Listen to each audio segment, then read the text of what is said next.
2024-25 অর্থ বছরের বাজেটকে সামনে রেখে আজ 15তম বারের মতো অনুষ্ঠিত হতে যাচ্ছে এনটিভির জনপ্রিয় অনুষ্ঠান কেমন বাজেট চাই। রাত 8টায় রাজধানীর 5 তারকা হোটেল প্যান প্যাসিফিক সোনারগাঁ থেকে যার সরাসরি সম্প্রচারিত হবে।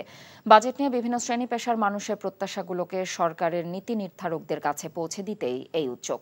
বিনিয়োগ, এটিপি বাস্তবায়ন, অর্থনৈতিক প্রবৃদ্ধি, মূল্যস্ফীতি, জ্বালানি ও বিদ্যুৎ, শিল্প, বাণিজ্য, কৃষি সহ বিভিন্ন খাতে বিগত দিনের বাজেটের প্রাপ্তি অপ্রাপ্তির পাশাপাশি আসছে বাজেটের চ্যালেঞ্জগুলো তুলে ধরা হবে এই অনুষ্ঠানে। এনটিভি ও ব্যবসায়ীদের শীর্ষ সংগঠন এফবিসিসিআই যৌথ এই অনুষ্ঠানে চলতি অর্থ বছরের বাজেট সম্পর্কে কথা বলবেন প্রধানমন্ত্রীর অর্থনৈতিক উপদেষ্টা ডক্টর মশিউর রহমান, অর্থ প্রতিমন্ত্রী ওয়াসিকা আয়েশা খান সহ সরকারের একাধিক নীতি নির্ধারক। এছাড়াও এবারের আয়োজনে প্যানেল আলোচক হিসেবে থাকছেন অর্থনীতিবিদ ডক্টর দেবপ্রিয় ভট্টাচার্য, বাংলাদেশ ব্যাংকের সাবেক governor doctor Salehuddin Ahmed, BKME এর নির্বাহী সভাপতি মোহাম্মদ হাতেম ও পলিসি রিসার্চ ইনস্টিটিউটের চেয়ারম্যান ডক্টর জায়েদি সাত্তার। অনুষ্ঠানটি সঞ্চালনা করবেন এফবিসিসিআই সভাপতি মাহবুবুল আলম। এবারের অনুষ্ঠানে রাজধানীর সাথে সরাসরি যুক্ত হবেন এনটিভি চট্টগ্রাম ও রংপুরের স্টুডিওতে থাকা অতিথিরাও।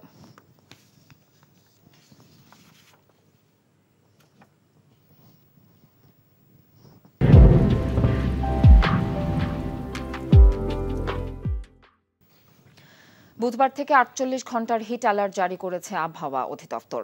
ঢাকা, রাজশাহী, রংপুর, খুলনা ও বরিশাল বিভাগের উপর দিয়ে 36 থেকে 40 ডিগ্রি পর্যন্ত তাপপ্রবাহ বয়ে যেতে পারে বলে জানিয়েছেন আবহাওয়াবিদ ডক্টর মোহাম্মদ আবুল কালাম মল্লিক। গতকাল সন্ধ্যা 6টা থেকে পরবর্তী 48 ঘন্টায় জলীয় বাষ্পের আধিক্যের কারণে অস্বস্তিকর পরিস্থিতি অব্যাহত থাকতে পারে বলে জানায় আবহাওয়া অধিদপ্তর। এদিকে কয়েকদিন স্বস্তিতে কাটলেও রাজশাহী অঞ্চলে আবারও শুরু হয়েছে মাঝারি তাপপ্রবাহ। তাপমাত্রা ওঠানামা করছে 38 ডিগ্রি সেলসিয়াসের ঘরে। ফের গরম বেড়ে যাওয়ায় দেখা দিয়েছে জ্বর, সর্দি সহ নানা ধরনের রোগ। গরমের খবর জানতে এখন যাচ্ছি রাজশাহীতে, সেখান থেকে যুক্ত হচ্ছেন আমাদের সিনিয়র করেসপন্ডেন্ট সমর সাজু। সাজু, রাজশাহীতে আজ তাপমাত্রা কেমন দেখছেন?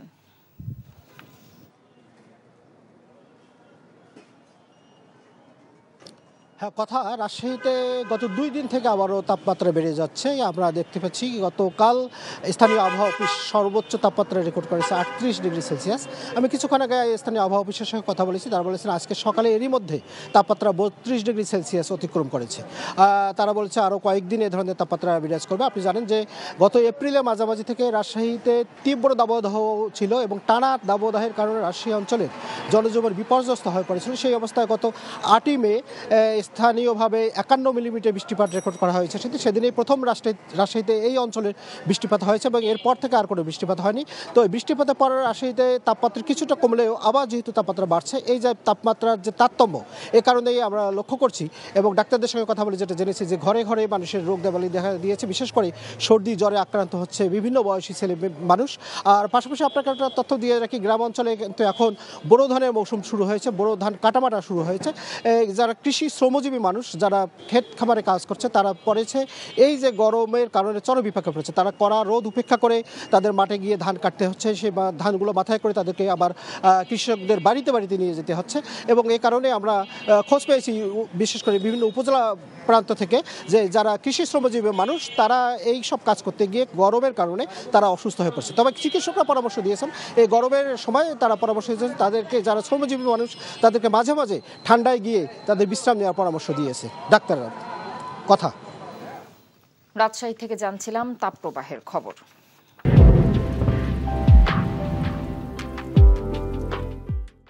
আজ ঐতিহাসিক ফারাক্কা দিবস। 1976 সালের এই দিনে ভারত নির্মিত ফারাক্কা বাঁধের প্রতিবাদ এবং আন্তর্জাতিক আইন অনুযায়ী পদ্মার পানির ন্যায্য হিস্সার দাবিতে রাজশাহী থেকে লাখ লাখ মানুষের অংশগ্রহণে ফারাক্কা অভিমুখে লং মার্চে নেতৃত্ব দিয়েছিলেন মজলুম জননেতা মাওলানা আব্দুল হামিদ খান ভাসানী।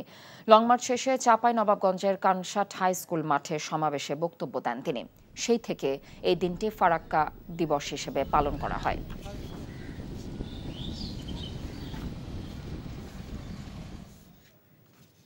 জাহাঙ্গীরনগর বিশ্ববিদ্যালয়ের শিক্ষার্থীদের মধ্যে সংঘর্ষের ঘটনায় 3 শিক্ষার্থীকে বিভিন্ন মেয়াদে সাজা ও জরিমানা করেছে বিশ্ববিদ্যালয় প্রশাসন। বিশ্ববিদ্যালয়ের রেজিস্ট্রার আবু হাসান স্বাক্ষরিত এক অফিস আদেশে এই তথ্য জানানো হয়েছে।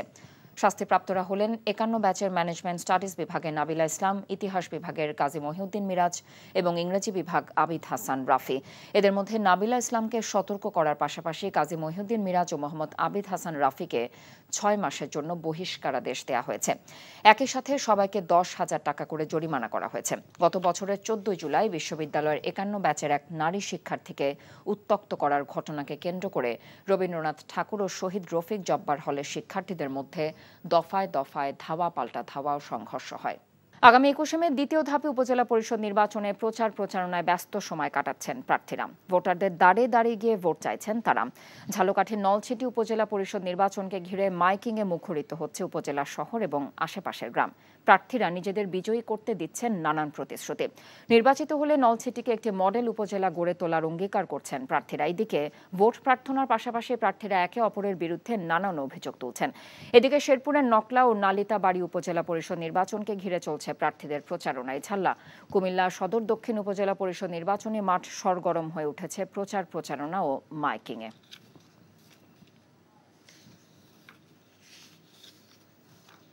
দর্শক, এই মুহূর্তে আবহাওয়ার খবর জানতে আমরা যাচ্ছি আমাদের সিনিয়র করেসপন্ডেন্ট মিজান রহমানের কাছে। মিজান, হিট অ্যালার্ট তো চলছে, এই মুহূর্তে আপনি জনজীবনের অবস্থা কেমন দেখছেন?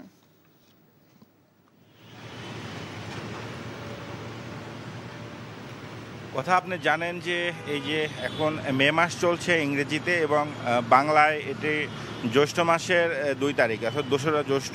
আপনি গতকাল বুধবার রাতে আবহাওয়া অফিস থেকে কিন্তু এই মাসে অর্থাৎ নতুন করে 48 ঘন্টার হিট অ্যালার্ট জারি করেছে দেশের 5টি বিভাগে: রাজশাহী, রংপুর, ঢাকা, সিলেট এবং বরিশাল। আজকে যে ঢাকার তাপমাত্রা, ঢাকা শহরে আপনি জানেন যে প্রচুর পরিমাণে যানবাহন, গাড়ি ঘোড়ার আধিক্য রয়েছে, এটিও একটি ব্যাপার। এছাড়া এই যে হিট অ্যালার্ট 48 ঘন্টার, তার প্রভাবও কিন্তু জনজীবনে পড়েছে এবং এই প্রভাব মোকাবেলা করার জন্য আমি কিন্তু দেখেছি রাস্তায় বেরোয় ঢাকা উত্তর সিটি কর্পোরেশনের এই যে গাড়ি, রাস্তার মানে পানি ছিটানোর যে গাড়ি, সেই গাড়ি দিয়ে রাস্তাগুলোকে ঠান্ডা করার বা পানি ছিটাচ্ছে যাতে কিছুটা সহনীয় পর্যায়ে তাপমাত্রা থাকে। আপনি দেখতেই পাচ্ছেন যে এই কিছুক্ষণ সূর্যের নিচে দাঁড়ালে আসলে স্বাভাবিকভাবে থাকা খুবই কষ্টকর হয়ে যাচ্ছে, কারণ বাতাসে জলীয় বাষ্প প্রচণ্ড, অনেক বেশি পরিমাণে জলীয় বাষ্প। এবং হিট অ্যালার্টে আবহাওয়া অফিস থেকে বলা হয়েছিল যে এই জলীয় বাষ্পের আধিক্যের কারণে এই অস্বস্তি বাড়তে পারে। ঠিক সেই অস্বস্তিই কিন্তু দেখা যাচ্ছে। মানুষ প্রচণ্ড ঘামছে, যেমনটি আমিও ঘামছি। এই জ্যৈষ্ঠ মাসে আসলে এরকমই হয়ে থাকে, কিন্তু এই প্রভাবটি শুরু হয়েছে গত বছর থেকে। গত 2023 এবং এই 24, এই দুইবারই কিন্তু এই যে অসহনীয় পর্যায়ের গরম বা হিট অ্যালার্ট, এখনও তীব্র হিট অ্যালার্ট কিন্তু এ মাসে এখনও হয়নি। যেমনটি গত মাসে কয়েক দফায় কিন্তু তীব্র তাপপ্রবাহের কারণে কয়েক দফায় হিট অ্যালার্ট দিয়েছিল। এবার কিন্তু এটি তীব্র না। গত 24 ঘন্টায় কিন্তু ঢাকার তাপমাত্রা ছিল 35.3 ডিগ্রি, আর সর্বোচ্চ ছিল রাজশাহীতে 37.4 ডিগ্রি সেন্টিগ্রেড। এছাড়া 37 ডিগ্রির বেশি তাপমাত্রা কিন্তু এই যে হিট অ্যালার্ট দিয়েছে সেই সময় কিন্তু অতিক্রম করেনি সারা বাংলাদেশে। সর্বোচ্চ রাজশাহীতেই 37.4 ডিগ্রি ছিল। জনজীবন, যারা খেটে খাওয়া মানুষ, তারা খুবই কষ্টের মধ্যে দিয়ে তাদের কাজ চালিয়ে যাচ্ছে রাস্তাঘাটে, এবং যারা রিক্সা চালায় বা শ্রমজীবী বা যাদের কায়িক শ্রমের সাথে জড়িত, তাদের পরিশ্রমটাই বা তাদের অবস্থাটাই সবচেয়ে বেশি শোচনীয়। এই ধরনের অধিক জলীয় বাষ্প এবং এই যে তাপমাত্রা যখন বেড়ে যায় এই হিট অ্যালার্টের মধ্যে, তারাই সবচেয়ে বেশি ভুক্তভোগী, এবং তেমনটিই কিন্তু আমি এই শহরে দেখছি। কথা রাজধানী থেকে জানছিলাম তাপপ্রবাহের খবর। ফরিদপুরে বঙ্গবন্ধু শেখ মুজিব মেডিকেল কলেজ হাসপাতালে অগ্নিকাণ্ডের ঘটনা ঘটেছে। হাসপাতালের উপপরিচালক দীপক কুমার জানিয়েছেন, সকাল 8টায় হাসপাতালটির 2য় তলায় স্টোর রুমে আগুন লাগে। আগুন দ্রুত ছড়িয়ে পড়ার পাশাপাশি ধোঁয়ায় অন্ধকার হয়ে যায় পুরো এলাকা। এ সময় হাসপাতালে থাকা রোগীরা দ্রুত নিচে নেমে যান, তবে রোগীদের কোনো ক্ষয়ক্ষতি হয়নি। আগুন নিয়ন্ত্রণে ফায়ার সার্ভিসের 4টি ইউনিট গিয়ে 3 ঘণ্টা পর আগুন নিয়ন্ত্রণে আনে। এর আগের ওই স্টোর রুমে থাকা ওষুধপত্র, যন্ত্রপাতি, ফ্রিজ সহ নানান সরঞ্জাম পুড়ে যায়। এদিকে ঘটনাস্থল পরিদর্শন করেছেন জেলা প্রশাসক ও পুলিশ সুপার সহ প্রশাসনের উচ্চপদস্থ কর্মকর্তারা।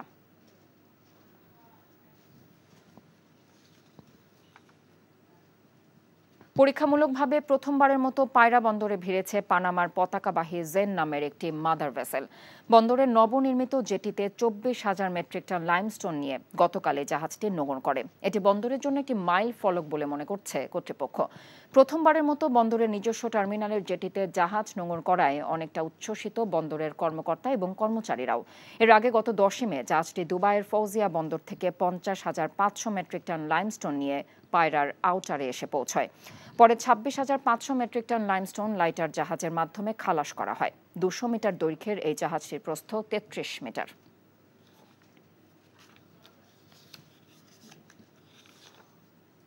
আমের গুণগত মান ঠিক রেখে বাজারজাত করতে চুয়াডাঙ্গা জেলা প্রশাসনের বেঁধে দেওয়া সময় অনুযায়ী জেলায় আম সংগ্রহ মৌসুমের উদ্বোধন করা হয়েছে। সকালে পৌর এলাকার মহিলা কলেজ পাড়ার মহলদার আম বাগান থেকে আম সংগ্রহের উদ্বোধন করেন জেলা প্রশাসক ডক্টর কেসেঞ্জার চাকমা। জেলায় 2304 হেক্টর জমিতে আম চাষ করা হয়েছে, যা থেকে 30,000 মেট্রিক টন আম উৎপাদন হবে। উদ্বোধন অনুষ্ঠানে প্রধান অতিথি জানিয়েছেন, আম সংগ্রহের জন্য জেলা প্রশাসনের পক্ষ থেকে বেঁধে দেওয়া সময় অনুযায়ী আজ থেকে আম পাড়া শুরু হয়েছে।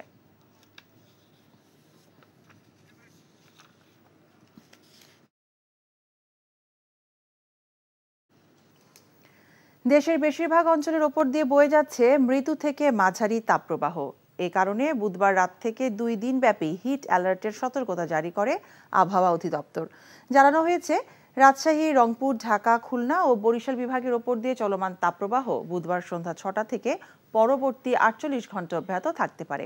তবে আগামী শনিবার থেকে দেশের বিভিন্ন অঞ্চল সহ ঢাকায় মৃদু থেকে ভারী বর্ষণ হবে। এর ফলে তাপমাত্রা কমে আসবে বলেও জানিয়েছে আবহাওয়া অধিদপ্তর। আবহাওয়া অফিসের সতর্কবার্তায় বলা হয়েছে, রাজশাহী, চুয়াডাঙ্গা সহ উত্তর দক্ষিণের কিছু জেলায় তাপমাত্রা অব্যাহত থাকবে। এসব জেলায় হালকা বৃষ্টি হলেও তাপমাত্রা কমতে সময় লাগবে। আবহাওয়া বার্তায় বলা হয়েছে, আগামী কয়েকদিনের মধ্যে হালকা ও ভারী বর্ষণের সাথে কালবৈশাখী ঝড় হবার সম্ভাবনা রয়েছে। রিক্সা চালাইতেছে, অনেক একটু কষ্ট হইতেছে, পানির পিপাসা লাগতেছে ঘন ঘন গরমে, আবার রাস্তা দিয়ে অনেক গরম উঠে। যদি সিটি কর্পোরেশন 2-3 ঘন্টা পর পর রাস্তাটা ভিজাইতে অত গরমটা লাগতো না। আর আমাদের তো অনেক কষ্ট, বাংলা রিক্সা অনেক পরিশ্রম হয়, গরমের গামে পানি মুনি বেড়া যায়, ক্লান্ত হয়ে যায় শরীর। এই যে ফ্যানগুলো আছে এগুলো পুরাপুরিভাবে নষ্ট বললেই চলে। তারপর হচ্ছে যে আরও হলে রোদের যে তীব্রতা, তো সব কিছু মিলে এক্সাম ভালো হয়েছে, বাট গরমের কারণে টিকার মতো না আর কি। আমরা অলরেডি হিট অ্যালার্ট জারি করেছি 2 দিনের জন্য, এবং আজকে এবং আগামীকালকে, গতকালকে থেকেও তাপমাত্রা আরও কিছুটা বাড়তে পারে।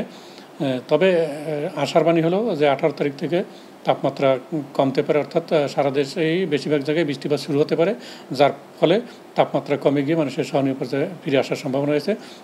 শুধুমাত্র দেশের পশ্চিমাঞ্চলের কিছু অংশ, সেটা আরও একদিন বেশি লাগতে পারে, অর্থাৎ 19 তারিখ থেকে সেখানে তাপমাত্রা কমার সম্ভাবনা রয়েছে। এখনকার বৃষ্টির সময় কিন্তু বৃষ্টির সাথে সাথে কালবৈশাখী ঝড় এবং বজ্রসহ বৃষ্টিপাতের সম্ভাবনা থাকে। নোবেল বিজয়ী অর্থনীতিবিদ এবং গ্রামীণ ব্যাংকের সাবেক ব্যবস্থাপনা পরিচালক ডক্টর মোহাম্মদ ইউনূসের গ্রামীণ কল্যাণের 666 কোটি টাকা কর ফাঁকি মামলার শুনানি শুরু হয়েছে। সকালে হাইকোর্টে এই মামলা শুনানি শুরু হয়। এর আগে 11 মার্চ ডক্টর মোহাম্মদ ইউনূসের প্রতিষ্ঠান গ্রামীণ কল্যাণের 666 কোটি টাকা কর ফাঁকি মামলা 3 মাসের মধ্যে হাইকোর্টকে নিষ্পত্তির নির্দেশ দেয় আপিল বিভাগ। প্রধান বিচারপতি ওবায়দুল হাসানের নেতৃত্বাধীন 5 বিচারপতির আপিল বেঞ্চ এই আদেশ দেন। এদিকে শ্রম আইন লঙ্ঘনের মামলায় ডক্টর মোহাম্মদ ইউনূস সহ 4 জনের জামিনের মেয়াদ বাড়িয়েছে আদালত।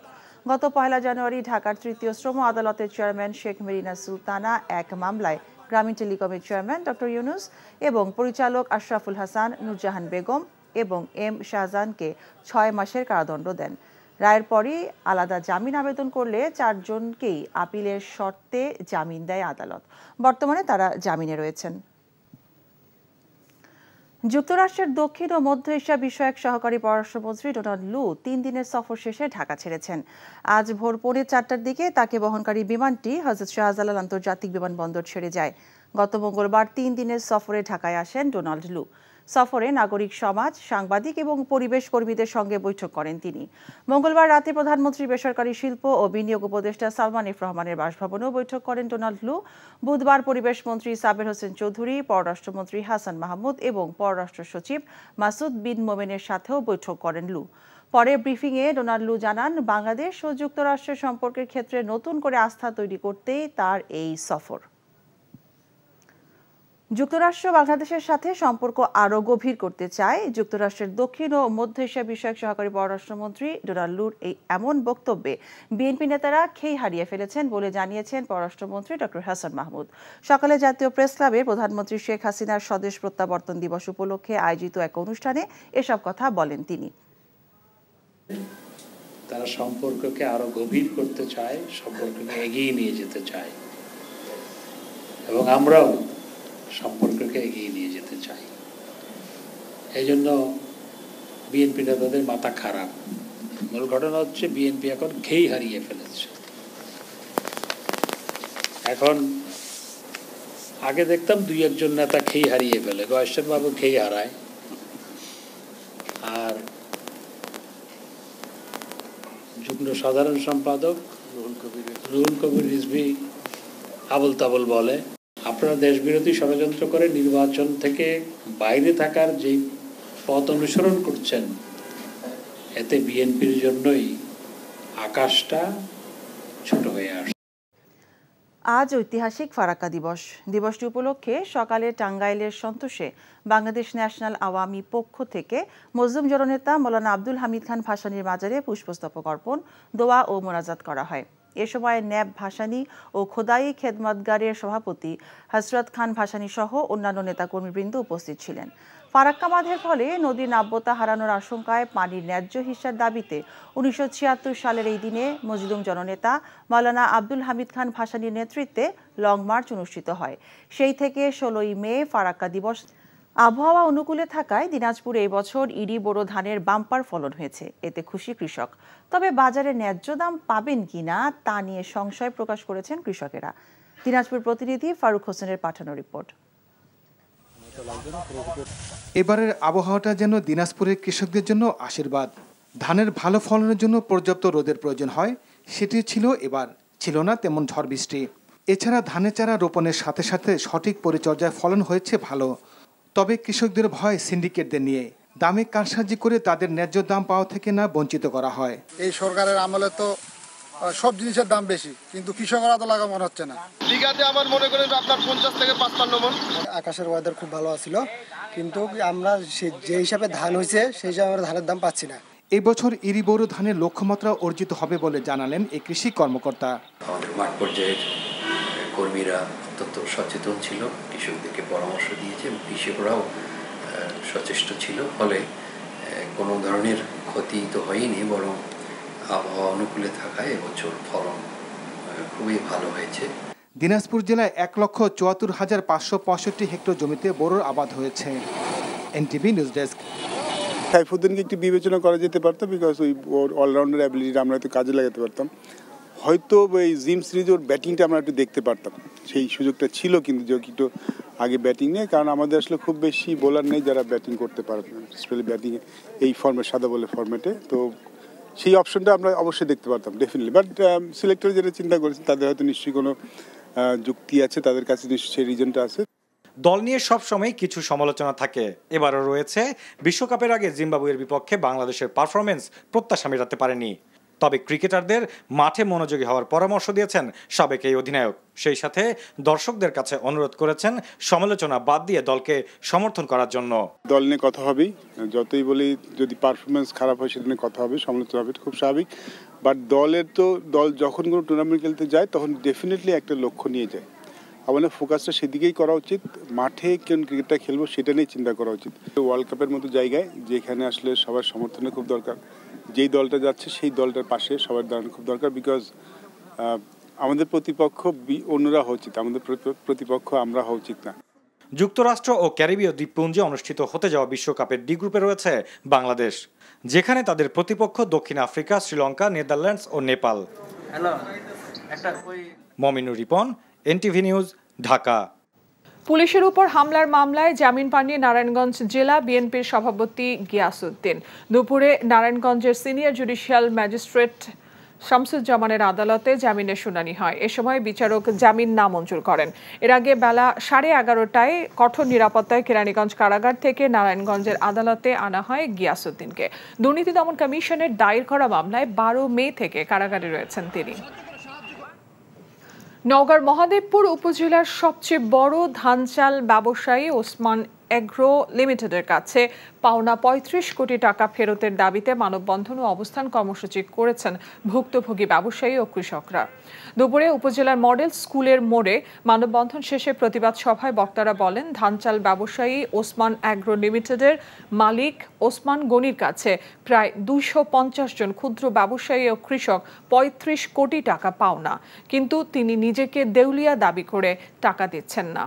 অথচ রাজধানী সহ বিভিন্ন জায়গায় তার সম্পদের পাহাড় রয়েছে বলে তাদের অভিযোগ।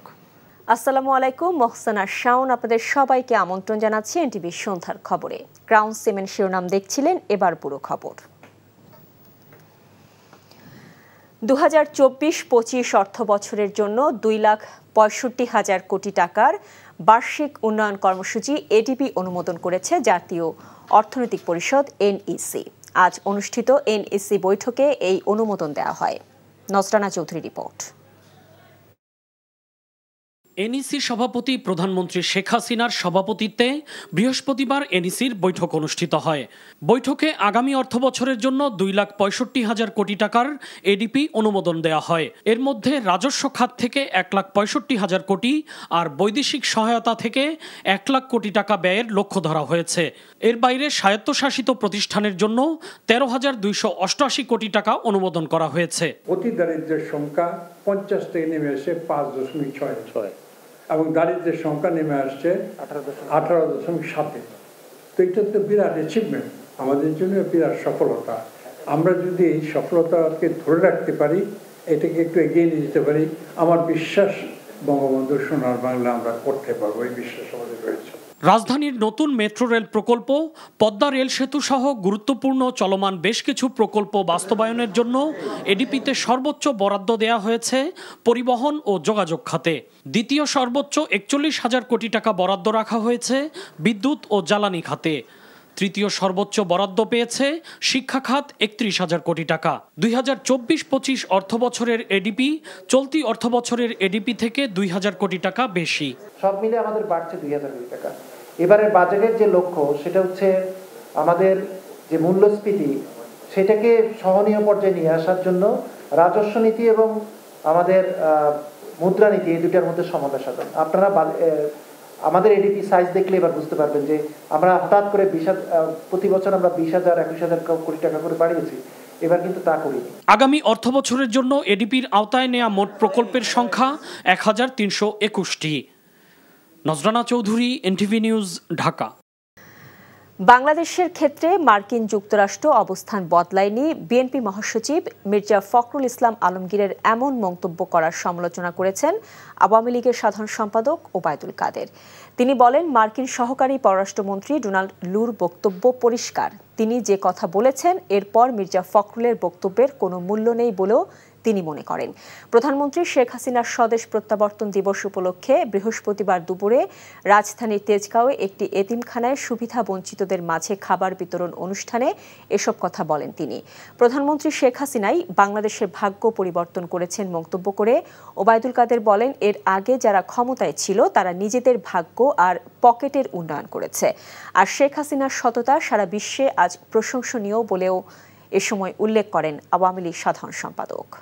প্রশ্নের জবাব মিস্টার ডোনাল্ড লু তার বক্তব্যে পরিষ্কার, এটা আর বলার অপেক্ষা। যুক্তরাষ্ট্রে কথা বলেছেন অবস্থা, সেই অবস্থান ব্যাখ্যা করেছেন যুক্তরাষ্ট্রের একজন সহকারী মন্ত্রী। এখানে তিনি যে কথা বলেছেন, এরপরে ফখরুল সাহেবের যে বক্তব্য, এই বক্তব্যের কোনো মূল্য নেই।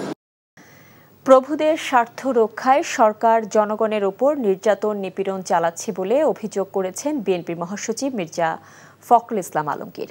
ফারাক্কা লং মার্চ দিবস উপলক্ষে জাতীয় প্রেস ক্লাবে ভাসানী অনুসারী পরিষদের আলোচনায় তিনি বলেন, ভারত সবসময় বাংলাদেশকে নিয়ন্ত্রণের চেষ্টা করেছে। বিশেষ দায়িত্ব নিয়ে আওয়ামী লীগ সরকার ক্ষমতায় আছে বলেও অভিযোগ করেন মির্জা ফখরুল। বলেন, বর্তমান সরকারের নতজানু পররাষ্ট্র নীতির কারণে অভিন্ন কোনো নদীর পানির ন্যায্য হিস্যা আদায় করা যায়নি। সুষ্ঠু ভোট হলে আওয়ামী লীগের ভরাডুবি হবে দাবি করে তিনি বলেন, এ কারণে বিভিন্ন কৌশলে নির্বাচন দেখিয়ে ক্ষমতায় টিকে আছে তারা। সরকার হঠাতে মতভেদ ভুলে সব দলকে ঐক্যবদ্ধ আন্দোলনে নামার আহ্বানও জানান বিএনপির মহাসচিব। চলছে আমাদের নেতা কর্মীদেরকে, গণতন্ত্রের জন্য আন্দোলন করছেন নেতা কর্মীদেরকে সাজা দিয়ে তাদেরকে কারাগারে পাঠানো হচ্ছে। এর মূল কারণটাই হচ্ছে তাদের স্বার্থ এবং তাদের প্রভুদের স্বার্থকে রক্ষা করার জন্য তারা আজকে জনগণের উপর নির্যাতন নিপীড়ন চালিয়ে যাচ্ছে। আজকে ফারাক্কার সমস্যার সমাধান হবে কি করে, তিস্তার সমস্যার সমাধান হবে কি করে, অন্যান্য অভিন্ন নদীগুলোর সমস্যার সমাধান কি করে হবে? কারণ তারা তো দখলদারিত্ব করছে এখানে, তারা তো একটা বিশেষ দায়িত্ব নিয়ে এই সরকার আপনার ক্ষমতা দখল করে আছে।